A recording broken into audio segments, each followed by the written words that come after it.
Hey, welcome to the ultimate guide on creating a high converting above the fold section. And as a bonus, you'll have some amazing examples that you can copy in this swipe file. First of all, the above the fold section is the first thing you see when you land on the page, obviously, because it is quite literally the section above the fold of your computer. So just keep in mind that the above the fold section is always the first thing people see when landing on your page. And be careful because your above the fold section looks different on desktop, tablet, and smartphone. So let's have a look at an example to show what I mean. The example is from Mindvalley. This is the desktop above the fold. So if we go to Mindvalley, this is the first thing that we'll see if the internet is going.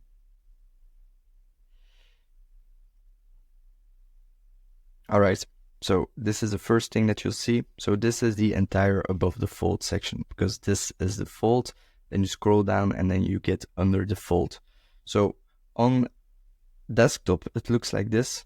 On a smartphone, it looks a little bit different, but also very similar. And this is the mobile version of the above the fold section of Mindvalley. So you'll see what has an above the fold section. It has a headline, it has a sub-headline, it has a call to action, in this case 2 call to actions, and it has some type of picture or in this case a video. And the only reason you need a strong above the fold section is because first impressions are super important. And this section makes or breaks the performance of your landing page because this section decides if someone who lands on your page decides to keep on scrolling or to click away from the page. And that's why your above the fold section needs to do a few things. First of all, you need to trigger your visitor. Secondly, you need to create a feeling of trust. And thirdly, you need to make your visitor take action. So these are the 3 things that you want to do with your above the fold section. And you have little room to do this. So you have to do this correctly. And the only thing that you need for an above the fold section, which engages your visitor, it's not the same as with Mindvalley. My strategy is a little bit different and it has a few components like a strong headline, a compelling sub-headline, a crystal clear call to action, a relevant image creating trust, and social proof beneath your call to action. First of all, a strong headline, super important because this is really the first thing that they see, the big bold letters, and that's your strong headline. So this has 2 main objectives.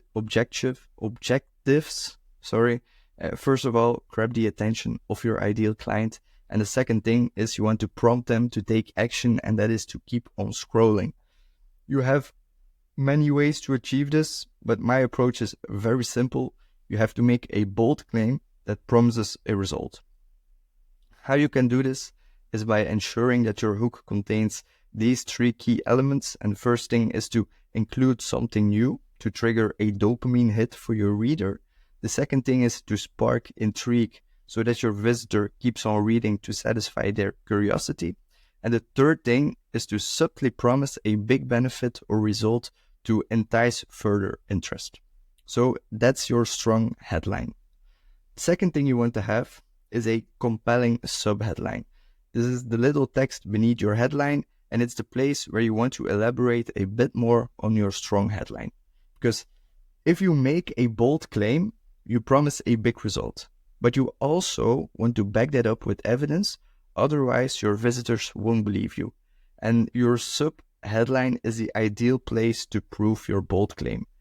Because if you want to create a sense of trustiness in your above the fold section, which is one of the 3 pillars that you want your above the fold section to have, you have to make sure that your visitor believes you. So make sure that the claims that you make, elaborate on them, prove them, make sure that you're not lying. Because if your visitor doesn't believe you, he definitely or she definitely won't trust you, and your claims so they won't keep on scrolling. So if you make a bold claim, make sure to prove it in the sub headline. The third thing you want to do is have a crystal clear call to action. You want to do one thing with this section, and that's to keep it simple. It's not the place to overwhelm your visitor if you don't want them to leave, obviously. So don't make a weird call to action that isn't clear on the next step you want your visitor to take. If you want your visitor to book a call, just say book your call here. The same thing goes when you want them to download a lead magnet, just say download here. If you want them to register for an event, just say register here. You don't want a crazy call to action like click here if you want to boost your business. A lot of people will click on the button because they think it's leading them to another place where they will get the secret to boost their business. But once they see the form, they won't fill it out because they aren't ready yet. So if they are guided too early to your form, they will click away because you will have the feeling that you're trying to sell them something.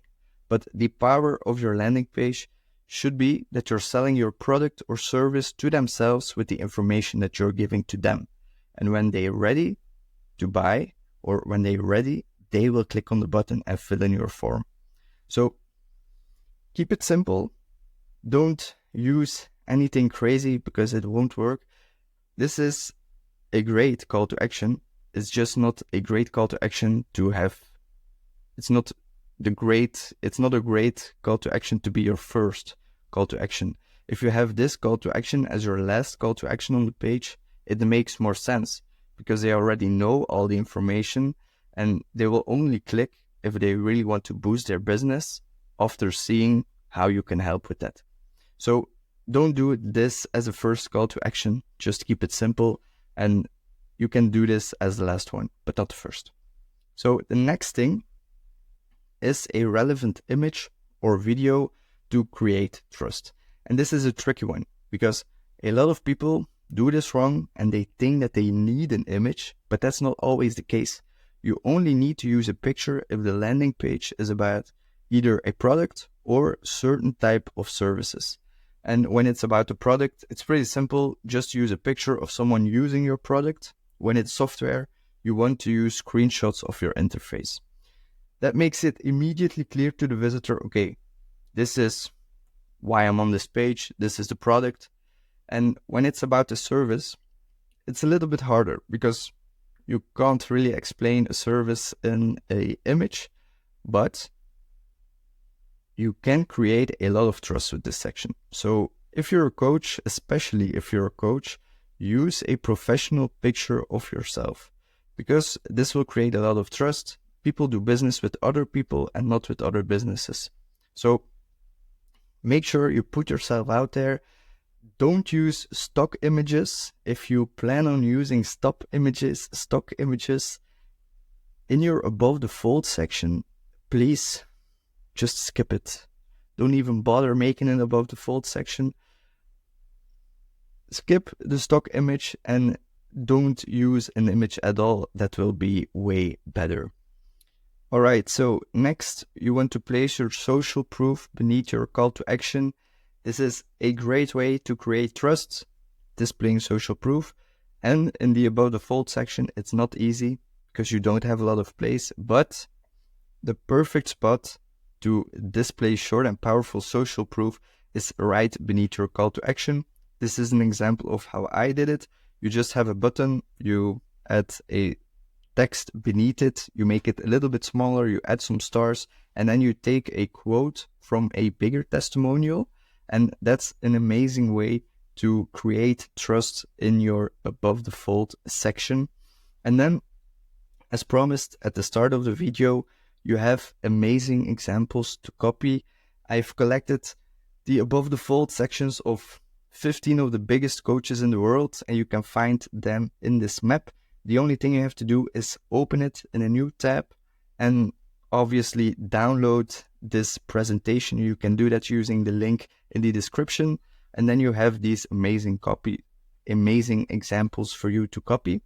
And then lastly, if you download this presentation as well, you get this checklist that you can really check off when you do it in your above the fold section. So you make sure that you have every component to make it successful. And that's it. Just download the presentation in the link below. And then you have this presentation, you can use the checklist, and you can access the 15 examples of some of the biggest coaches in the world. So make sure you have an amazing above the fold section, because it's really, really, really important. And then just, have a nice day. Bye-bye.